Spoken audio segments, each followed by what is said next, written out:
बिस्मिल्लाहिर्रहमानिर्रहीम। किसी गांव में एक किसान हुआ करता था। उसकी एक बेटी थी जिसे वो बहुत प्यार करता था।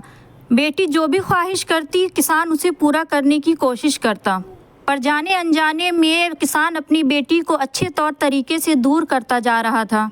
बच्ची ज़िद्दी अखलाक की हो गई थी। हर किसी को जवाब देने में उसे कोई भी हिचकिचाहट नहीं होती। बेटी की माँ अपने शौहर को हमेशा समझाती कि बेटी को इतना प्यार ना दो कि वो बिगड़ जाए, पर किसान हमेशा ये कहकर टाल देता कि अभी बच्ची है, बड़ी होकर समझदार हो जाएगी।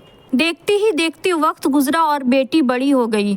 अब इसका अखलाक पहले से भी ज्यादा बुरा हो गया था। अपनी बेटी की उम्र शादी की होते हुए देख किसान ने एक अच्छा लड़का और अच्छा खानदान तलाश करना शुरू कर दिया। खोजबीन के बाद एक अच्छा लड़का और अच्छा खानदान मिल गया। किसान ने अपनी बेटी की शादी बहुत धूमधाम से और बहुत सारा दहेज देकर किया, ताकि उसकी बेटी को ससुराल में कोई चीज़ की तकलीफ ना हो। बेटी दुल्हन बनकर ससुराल आ गई। 2 दिन तक तो सब ठीक ठाक था, लेकिन तीसरे दिन उस घर के लोग उसकी अखलाक देखकर हैरान रह गए। कोई काम कहा जाता तो तुरंत मना कर देती, अपनी सास ससुर से बहस करती, सुबह देर तक सोती और पूरा दिन टीवी देखते रहती। सास सोचती कि पता नहीं माँ बाप ने कैसे तरीके सिखाकर भेजे हैं इसे। एक दिन उसकी सास फोन करके किसान और उसकी बीबी को अपने घर बुलाती है। अगले दिन किसान अपनी बेटी को लेने आता है। बेटी की ससुराल वालों में से कोई भी किसान से सीधी मुंह बात नहीं करता।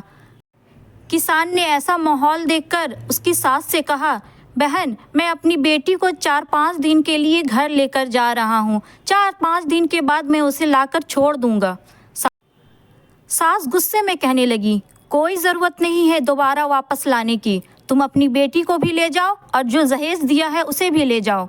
सास ये कहकर अपने कमरे में चली जाती है। उदास किसान सर झुकाए अपनी बेटी को लेकर वापस आ जाता है। रास्ते में किसान अपनी बेटी से पूछता है कि बेटी, 10 दिन में ये कैसे हो गया? क्या तुम्हारे ससुराल वाले अच्छे नहीं हैं? और तुम्हारी सास का अखलाक कैसा है? बेटी फौरन से जवाब देती है, बिल्कुल भी नहीं। सास तो आफत की जड़ है, उसी के वजह से पूरे घर में फसाद होती है। कोई भी अच्छा नहीं है, सब सास के इशारे पे चलता है। घर आने के 2-3 दिन बाद माँ बाप ने अपनी बेटी को बहुत समझाया, लेकिन बेटी मानने को तैयार नहीं। किसान अपनी बेटी की तकलीफ़ को समझ गया और कहने लगा, बेटी, अगर तुम्हारी सास तुम्हारे रास्ते से हट जाए तो क्या तुम अपने ससुराल में रहने के लिए तैयार हो? बेटी कहने लगी, हाँ, तब तो मैं सबको अपने इशारों पे नचा लूँगी। दूसरे दिन किसान अपनी बेटी के पास आया और उसे एक पैकेट दिया और कहने लगा, बेटी, इस पैकेट में जहर है। तुम अपने ससुराल जाओ और अपनी सास को रोज़ाना खाने में मिलाकर इसे दे दो। जहर का इतना हल्का असर है कि 6 महीने लगेंगे तुम्हारी सास को मरने में और किसी को पता भी नहीं चलेगा, क्योंकि जहर धीरे धीरे असर करेगा और किसी को शक भी नहीं होगा। ये खुश हो गई और बोली, क्या सच में बाबा ऐसा हो जाएगा? किसान कहता है, बिल्कुल, बस तुम्हें 6 महीने तक अपनी सास का कहना मानना होगा, उसकी सेवा करनी होगी, उसका ख्याल रखना होगा। चाहे तुमसे कोई भी कुछ कहे, तुम्हें जवाब नहीं देना होगा। ऐसा करने से तुम पर कोई शक नहीं करेगा। अब किसान अपनी बेटी को ससुराल छोड़ने जाता है और सास से कहने लगता है कि मेरी बेटी अब बदल गई है, और बेटी को इशारा करता है। बेटी समझ जाती है और अपनी सास के पैरों में गिरकर माफ़ी मांगने लगती है।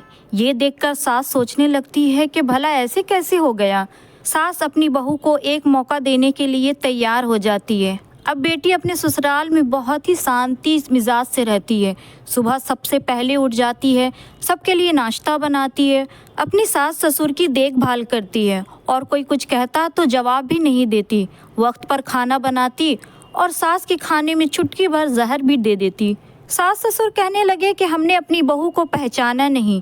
ये सोचकर उन्होंने अपनी पूरी घर की चाबी बहू के हवाले कर दी। सास ससुर उसकी खूब तारीफ करते, शौहर भी उसे बहुत प्यार करता। अब बहू को भी उसका ससुराल अपने घर के जैसा लगने लगा।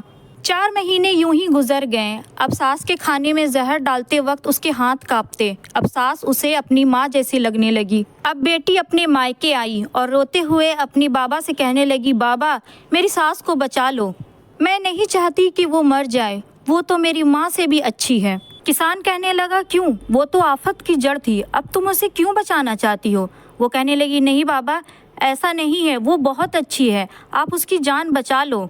और रोने लगी। अपनी बेटी को रोता हुआ देख किसान मुस्कुराने लगा और अपनी बेटी की आंखों की आंसू पोंछते हुए कहने लगा, अरे पागल, वो कोई जहर नहीं था, वो तो सिर्फ एक सफ़ेद पाउडर था।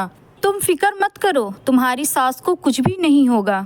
ये सब मैंने तुम्हें ये एहसास दिलाने के लिए किया था कि तुम्हारे शौहर, तुम्हारे सास ससुर बुरे नहीं हैं। अब जब तुमने अपना अखलाक बदला तो सब कुछ बदल गया। अगर आज की कहानी आपको पसंद आई तो हमारे चैनल को सब्सक्राइब कर लें और वीडियो को लाइक कर लें। कमेंट बॉक्स में ज़रूर बताएं कि आप हमारी वीडियो कहां से देख रहे हैं। मिलते हैं एक और नई कहानी के साथ। जब तक के लिए अल्लाह हाफिज़।